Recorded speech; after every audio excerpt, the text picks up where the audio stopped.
అందరికీ నమస్తే. ముందుగా శ్రీ బలభీమ న్యూస్ ప్రేక్షకులందరికీ స్వాగతం, సుస్వాగతం. అరవెరిసిన కన్నులకు అభినయాల వందనం. అతి కోమల ఆరాధాలకు అతి సుందర వందనం. మనసెరిగిన మగువలకు మయరాల వందనం. అందాలోలికే అతివలకు అతిరతుల వందనం. సాయంకాలం చల్లబడుతున్న వాతావరణం. 110 దేశాలకు చెందిన సుందరీమణులు హోయాలు పోతూ సాంప్రదాయ వస్త్రధారణతో ర్యాంపుపై మెరిశారు. దేవకన్యలను తలపించారు. వారి అందం ముందు విద్యుత్ దగదగలు, సంగీత జరులు చిన్నబోయాయి. అందరూ ఆసక్తిగా ఎదురు చూస్తున్న ప్రపంచ సుందరి పోటీలు శనివారం సాయంత్రం అంగరంగ వైభవంగా ప్రారంభమయ్యాయి. హైదరాబాద్లోని Gachibowli indoor stadium miss world 72వ పోటీల ఆరంభ వేదిక అయింది. తెలుగు రాష్ట్రాల చరిత్రలో ఈ పోటీలు నిర్వహించడం ఇదే ప్రప్రథమం.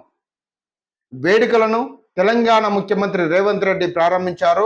హైదరాబాద్కు స్వాగతం సుస్వాగతం అంటూ నిర్వాహకులు అచ్చ తెలుగులో పలకరించారు.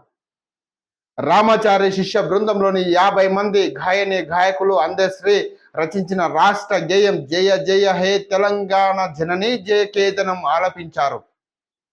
ప్రారంభ వేడుక తెలంగాణ సంస్కృతి సాంప్రదాయాల మేళవింపుగా సాగింది. ప్రపంచ దేశాలకు మన కళల్ని అద్భుతంగా పరిచయం చేసింది. తెలంగాణ జానపద నృత్యాలతో 4 ఖండాలకు చెందిన పోటీదారులను పరిచయం చేయడం వీక్షకులకు సరికొత్త అనుభూతినిస్తుంది.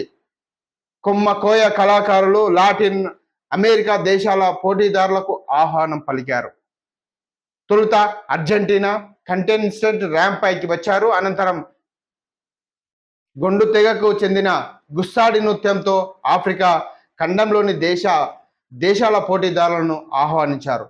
లంబాడి డప్పులు ప్రదర్శన విదేశీయులను అమితంగా ఆకట్టుకుంది. వీరు యూరోపియన్ దేశ పోటీదారులకు స్వాగతం పలికారు. ఒగ్గు డోలు కళాకారుల వేషాధరణ ప్రదర్శన ఎంతగానో ఆకట్టుకుంది. జాతీయ జెండాను చేతబోని కళాకారులు అద్భుత ప్రదర్శన ఇచ్చారు. వీరు ఆసియా ఖండంలోని పోటీదారులను స్వాగతించారు. సరిహద్దుల్లో ఉద్రిక్త పరిస్థితులు నెలకొన్న హైదరాబాద్లో మిస్ వరల్డ్ ప్రారంభ వేడుకలు వైభవంగా ప్రశాంతంగా జరిగాయి. 110 దేశాల అందాల భామలతో పాటు విదేశీ అతిథులకు తెలంగాణ ప్రభుత్వం మంచి ఆతిథ్యంతో పాటు కట్టుదిట్టమైన భద్రతా ఏర్పాట్లు చేసింది. ప్రపంచవ్యాప్తంగా ఈ వేడుకలను కోట్ల మంది తిలకించారు. ప్రపంచ శాంతికి ఐక్యతకు మిస్ వరల్డ్ పోటీలు కూడా పాటుపడతాయని నిర్వాహకులు ప్రకటించారు. తెలంగాణ బ్రాండ్ ఇమేజ్ని ఈ వేడుకలు మరోసారి ప్రపంచానికి చాటి చెప్పాయని పర్యాటక శాఖ వర్గాలు తెలిపాయి.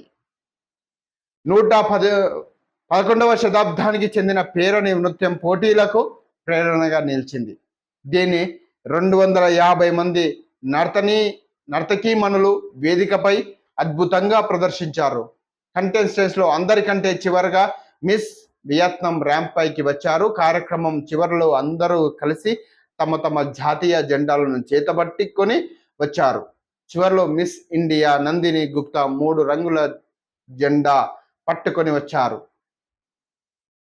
ముఖ్యమంత్రి రేవంత్ రెడ్డి రాత్రి 8:05 వేదికపైకి చేరుకున్నారు. ఆయన వెంట రాష్ట్ర పర్యాటక శాఖ మంత్రి జూపల్లి కృష్ణారావు కూడా వచ్చారు. మిస్ ఇండియాకు కరతాళ ధ్వనులతో ఆహ్వాతులు స్వాగతం పలికారు.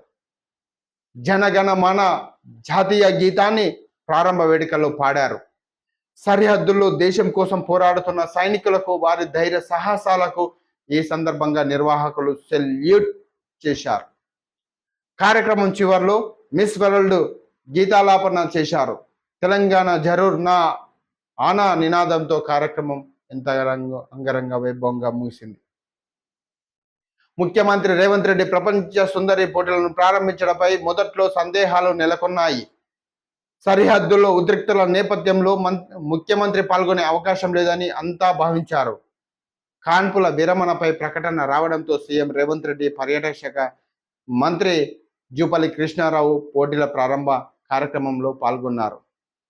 ఇది చరిత్రాత్మక దినం. కేవలం ప్రపంచ సుందరి పోటీల ప్రారంభమే మాత్రమే కాదు, కొన్ని రోజులుగా నెలకొన్న ఉద్రిక్తతలకు ముగింపు పలుకుతూ ప్రపంచానికి శాంతి సందేశం ఇచ్చిన రోజు ఇది. అద్భుత పర్యాటక ప్రదేశంగా ఉన్న తెలంగాణ పర్యాటక అభివృద్ధికి అందరూ తోడ్పడాలంటూ కూడా చెప్పడం జరిగింది. ప్రపంచ సుందరి పోటీలు నిర్వహిస్తున్న తెలంగాణ రాష్ట్రానికి కృతజ్ఞతలు. గతేడాది పోటీదారిగా భారతదేశానికి వచ్చిన నేను అనేక జ్ఞాపకాలను పదిలం చేసుకున్నాను. ప్రపంచ సుందరి పోటీలో భాగస్వామ్యం అవుతామన్న వారందరికీ శుభాకాంక్షలు. ఈ పోటీలో పాల్గొనడం జీవితకాలంలో ఒకేసారి వచ్చే అవకాశం. పోటీదారులంతా ఆయా దేశాల సంస్కృతికి ప్రతిబింబంగా ప్రజల వాణిగా ఉండాలని కృష్ణ పెర్జోవా మిస్ వరల్డ్ 2024 అయితే తన అభిప్రాయాన్ని అయితే వ్యక్తం చేసేయడం జరిగింది. సో ఇలా భారత్ తరఫున మిస్ వరల్డ్ కు పోటీ పడుతున్న మిస్ ఇండియా నందిని గుప్తా మన దేశ గొప్పదనం చాటేలా సాంప్రదాయ వస్త్రధారణలో ముస్తాబయ్యారు. లెహంగాలో మెరిశారు. ఆమె క్యాట్ వ్యాక్ చేస్తూ ముందుకు వస్తుంటే స్టేడియం అంతా ప్రేక్షకుల కరతాళ ధ్వనులతో మార్మోగింది. పరిచయాల అనంతరం ఆతిథ్య దేశ హోదాలో ఆమె ముందు వరుసలో నిలబడి అభివాదం చేశారు. చీరకట్టుతో ర్యాంపు పైకి వచ్చిన నేపాలీ పోటీదారు అందరినీ ఆకర్షించారు. మిస్ వరల్డ్ పోటీదారులు రకరకాల కాస్ట్యూమ్స్తో విశేషంగా ఆకట్టుకున్నారు. ఆశ్చర్యంతో తమ దేశ సంస్కృతి సాంప్రదాయాలను ప్రతిబింబింపజేశారు. ర్యాంప్ పై క్యాట్ వాక్తో పాటు సంగీతానికి తగ్గట్టుగా నృత్యాలతో అలరించారు. తమ బాడీ లాంగ్వేజ్, భిన్న కాస్ట్యూమ్స్తో ఆత్మ విశ్వాసపు అడుగులతో పోటీదారులు తొలి షోని విజయవంతంగా ప్రజెంట్ చేశారు. సో ఇది తెలంగాణలో జరుగుతున్నటువంటి మిస్ వరల్డ్ పోటీ ప్రపంచం. సో ఇలాంటి వార్తా విశేషాల కోసం మా ఛానల్ తప్పకుండా సబ్స్క్రైబ్ చేయండి, లైక్ చేయండి. దీనిపైన మీకు ఎలాంటి సందేహాలున్నా మాకు కామెంట్ రూపంలో తెలియజేయండి. ధన్యవాదాలు.